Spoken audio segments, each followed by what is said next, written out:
Pessoal, dando continuidade às enteropatias, vamos falar um pouquinho então de constipação intestinal.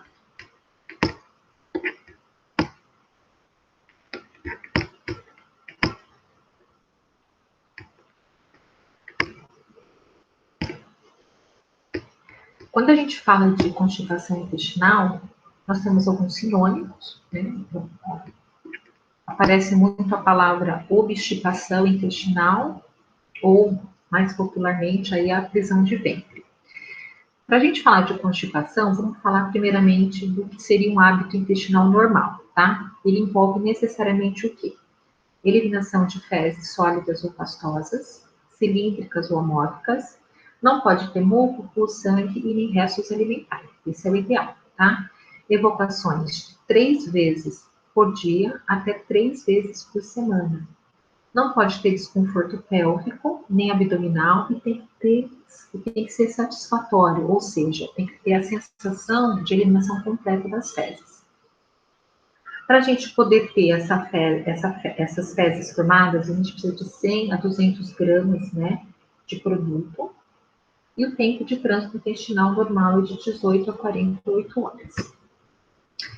Constipação, né? Quando a gente pensa em constipação, a gente pensa em fezes duras, fragmentadas, ressecadas em pequeno volume, evacuação em intervalos superiores a 3 vezes por semana.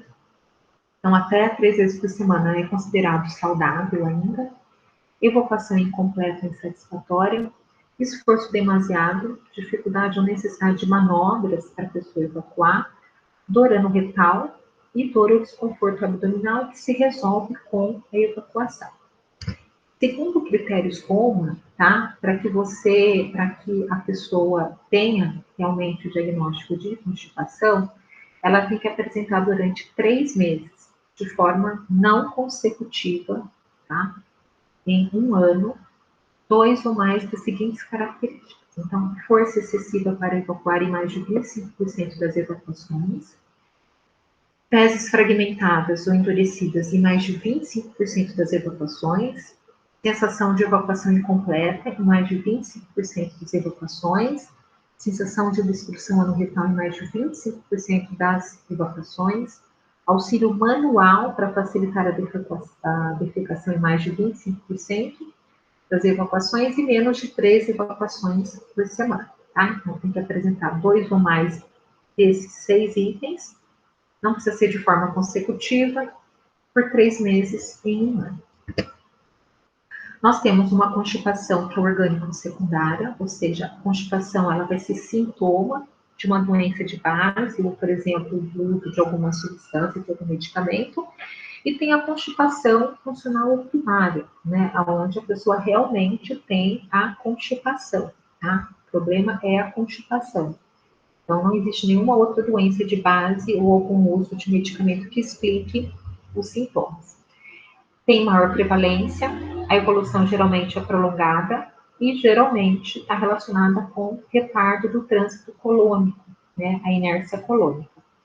Então, eu selecionei alguns itens que podem estar relacionados. Alimentação pobre em fibras, pouco consumo de água, a inatividade, saúde intestinal, né? Então, problemas aí com a microbiota intestinal, tensão nervosa, uso crônico de laxantes, tá? Entre outros.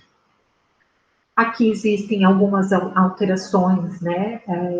Algumas doenças de base, uso de medicamentos, onde nós podemos ter a constipação intestinal.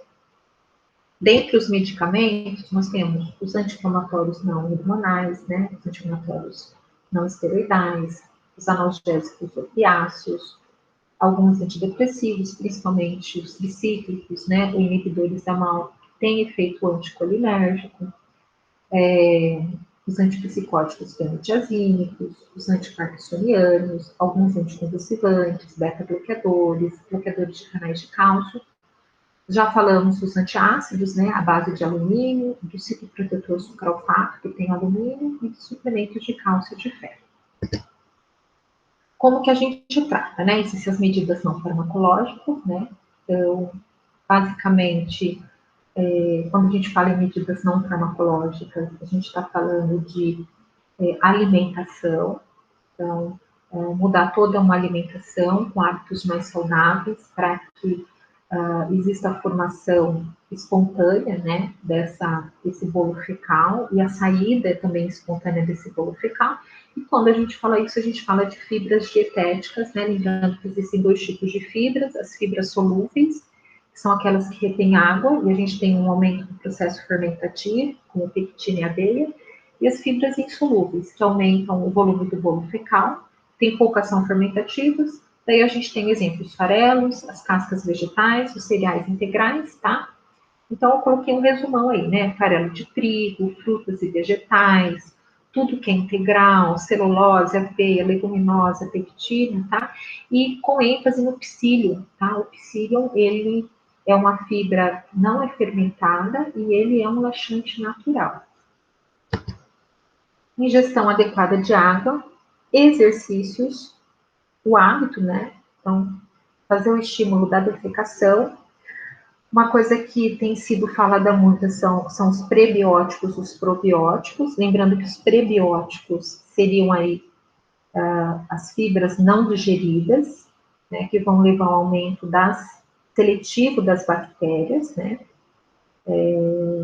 Então, dependendo da fibra que você ingere, você vai escolher o tipo de bactéria que vai crescer no teu intestino. Eu dei um exemplo, por exemplo, das bifidobactérias, que elas ajudam na produção de vitaminas do complexo B, ácido nicotínico, ácido fólico, biotina, e ajudam na fermentação dos carboidratos, formando os gases. Então, por exemplo, prebióticos à base de inulina, pectina, por exemplo, eles ajudam na formação dessas bifidobactérias. Então, isso seria um prebiótico. O probiótico já é a ingestão desses micro-organismos vivos, tá? E daí, obviamente, dependendo do que você tem, você pode selecionar esses micro-organismos, né? Então, é o famoso Yakult, né? Que tem os lactobacilos vivos, iogurtes, leites fermentados, tá? Das medidas farmacológicas, nós temos os famosos laxantes, né? Que são aqueles que já promovem a evacuação das fezes já formadas. São usados, como a gente está falando de constipação intestinal funcional, né? Então, eles são usados no tratamento das constipações intestinais, pacientes acamados que têm um trânsito intestinal mais lento, para evitar esforço de defecação, na preparação de algumas cirurgias, alguns exames, após o uso de antiomíticos, envenenamento por alimentos, por drogas, tá? Então, eles são bastante usados. Daí nós temos 4 tipos: os formadores de massa, os amolecedores do bolo fecal, os purgativos estimulantes e os purgativos osmóticos. Vamos começar com os formadores de massa. Quem são os formadores de massa? São as fibras dietéticas, né? Que aumentam lá o volume fecal, tem pouco efeito no processo fermentativo e podem ser utilizadas durante as refeições. Então, os farelos, as cascas vegetais, cereais integrais, o psyllium, tá? Qual que é a maior desvantagem? Não amolecem as fezes, tá?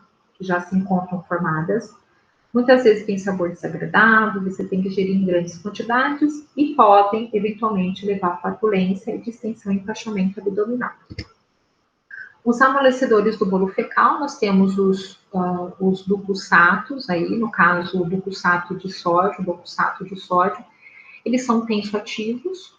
Então, o que ele faz, no caso, o doxato de sódio? Ele emulsiona, tá, as fezes já formadas, permitindo mais entrada de água e de gordura.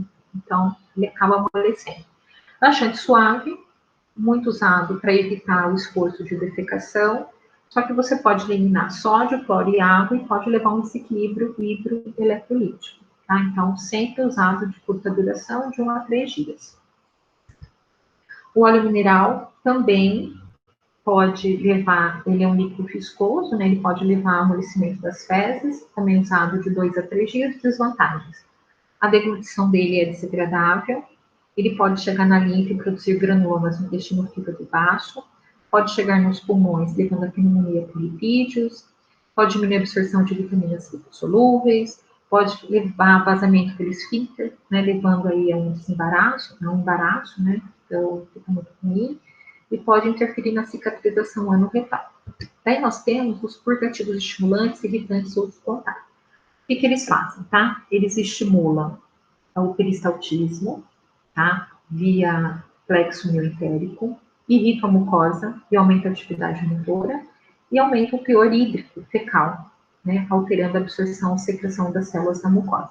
Eles têm efeito laxante rápido, normalmente eles são administrados ao deitar, e daí de manhã a pessoa tem uma evacuação única, tá? Eles são laxantes poderosos, por isso que em excesso eles podem levar a cólicas, né, e purgação excessiva. Então, o uso prolongado pode levar a taquifilaxia, ou seja, eles deixam de fazer efeito. Eles podem levar a atonia colônica, né? Pode piorar a constipação e levar a perda excessiva de potássio. Então, contraindicados na gravidez, né? Para estimular o útero e obstrução intestinal. Daí tem a famosa fenolftaleína, que já foi usada por muito tempo, e o bisacodyl, tá? O bisacodyl, ele é ativado no intestino, também administrado ao deitar, de manhã é uma evacuação única, tá? E ele facilita aí, ele ajuda a eliminar as fezes já formadas. O Mectol D, ele tem as duas coisas, né? O docussato com o bisacodyl. O docussato, então, eu tenho o amolecimento das fezes e o bisacodyl ajuda na saída mais espontânea. As antraquinonas, né? O famoso CN cáscara sagrada, eles têm um fitocomposto que é um glicosídeo de antraquinona. Esse glicosídeo de antraquinona, eles não são absorvidos. Eles sofrem ação bacteriana no cólon e daí eles ativam, né, realmente a forma que vai fazer o efeito, que é o antrol, tá? Atuam localmente, né? Caso tenha uma mínima absorção, são excretados pela bile, também são administrados ao deitar, e daí a pessoa tem uma evacuação única, tá?